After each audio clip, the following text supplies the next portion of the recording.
నమస్కారం RMK TV వార్తలకు స్వాగతం. నా పేరు సుమలత.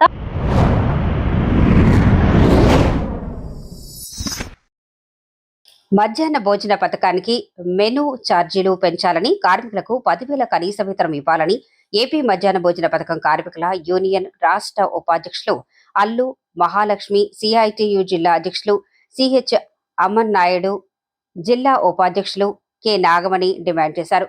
ఏపీ మధ్యాహ్న భోజన పథకం కార్మికుల యూనియన్ శ్రీకాకుళం జిల్లా 6వ మహాసభ బుధవారం శ్రీకాకుళంలో యూటీఎఫ్ భవనంలో జరిగింది. ఈ మహాసభలో వారు మాట్లాడుతూ మధ్యాహ్న భోజన పథకంలో పనిచేస్తున్న కార్మికులను ప్రభుత్వం కార్మికులుగా గుర్తించి కనీస వేతనాలు ఇవ్వాలని, ప్రతి నెల 5వ తేదీలోపు వేతనాలు చెల్లించాలని, 12 నెలలకు వేతనాలు ఇవ్వాలని, మార్కెట్లో పెరుగుతున్న ధరలకు అనుగుణంగా మెనూ ఛార్జీలు 20 రూపాయలకు పెంచాలని, ప్రమాద బీమా సౌకర్యం కల్పించాలని, గ్యాస్ ప్రభుత్వమే సరఫరా చేయాలని, సామాజిక భద్రతా సౌకర్యాలు కల్పించాలని అన్నారు.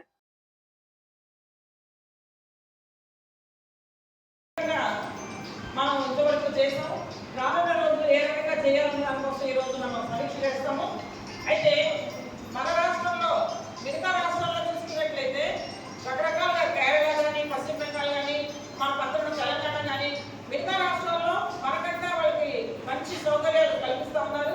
మన రాష్ట్రంలో చూసుకున్నట్లయితే 3,000 రూపాయలు వేతనం ఇచ్చి మధ్యాహ్నం ఈరోజు వెట్టి చేతులు చేయించుకుంటున్నారు. అందుకని చెప్పి ఈ ప్రభుత్వం ఇప్పటికైనా కనీస వేతనం మనం 25,000 కాదు 10,000 రూపాయలు అడుగుతున్నాం. ఖచ్చితంగా అలాగే 20 రూపాయలు బడ్జెట్ కావాలని అడుగుతున్నాం. యూనిఫామ్ అడుగుతున్నాం.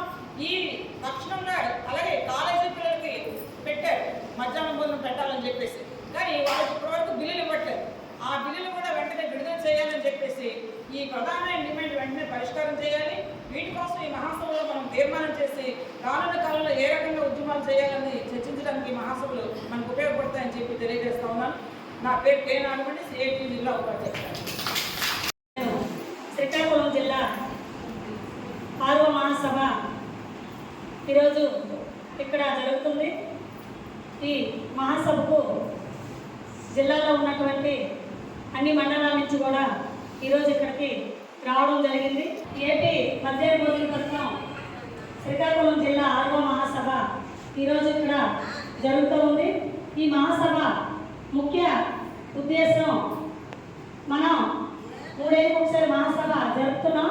ఈ 3 ఏళ్ళ కాలంలో మనం చేసినటువంటి పోరాటాలు, సాధించినటువంటి విజయాలన్నీ మనం సమీక్ష చేసుకొని కర్తవ్యాలు తీసుకోవాలనేది ఈ మహాసభ యొక్క ముఖ్య ఉద్దేశం.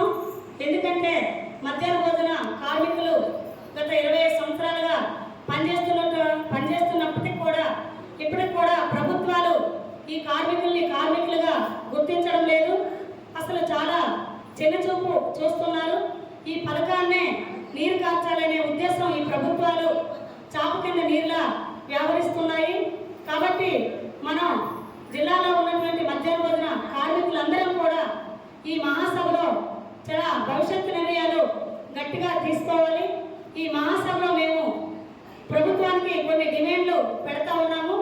మధ్యాహ్న భోజన కార్మికులకి కనీసం 10,000 రూపాయలు వేతనం ఇవ్వాలని చెప్పేసి, అలాగే ప్రతి నెల 5వ తేదీలోపు బిల్లులు వేతనాలు చెల్లించాలని, అట్లాగే ఏదైతే మెనూ పిల్లలకి ఇచ్చినటువంటి మెనూ ఛార్జీని ధరలకు అనుగుణంగా మెనూ ఛార్జీని పెంచాలని చెప్పేసి, మధ్యాహ్న భోజన పథకానికి బడ్జెట్ కేటాయింపులు పెంచాలని చెప్పేసి, వండుతున్నటువంటి కార్మికులు ఏపీ మధ్యాహ్న భోజన పథకం యూనియన్ జిల్లా 6వ మహాసభలో శ్రీకాకుళంలో జరుపుకుంటున్నాము. వంట కార్మికుల పట్ల రాష్ట్ర ప్రభుత్వం నిర్లక్ష్యంగా వ్యవహరిస్తూ ఉంది. కేవలం రాష్ట్ర ప్రభుత్వం 2,000, కేంద్ర ప్రభుత్వం 1,000 రూపాయలు చొప్పున నెలకు 3,000 రూపాయల వేతనం మాత్రమే ఇచ్చి చేతులు దులుపుకుంటూ కార్మికులతో వెట్టి చాకరీ చేయించుకోవడం అత్యంత దుర్మార్గమైంది.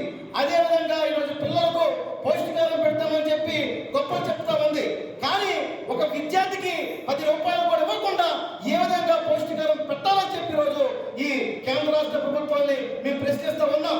ధరలు విపరీతంగా పెరిగిన నేపథ్యంలో మెనూ ఛార్జీలు ఒక విద్యార్థికి కనీసం 20 రూపాయలు ఇవ్వాలని చెప్పి, అలాగే కార్మికులకు కనీసం 10,000 రూపాయలు వేతనం ఇవ్వాలని చెప్పి డిమాండ్ చేస్తూ ఉన్నాం. లేని పక్షంలో రాబోయే కాలంలో రాష్ట్ర వ్యాప్తంగా, జిల్లా వ్యాప్తంగా వంట కార్మికుల్ని సమీకరించి పెద్ద ఎత్తున పోరాడతామని చెప్పి హెచ్చరిస్తున్నాం. పేరు శ్రీ తమ్మనాయుడు, సిఐటి జిల్లా అధ్యక్షుడు.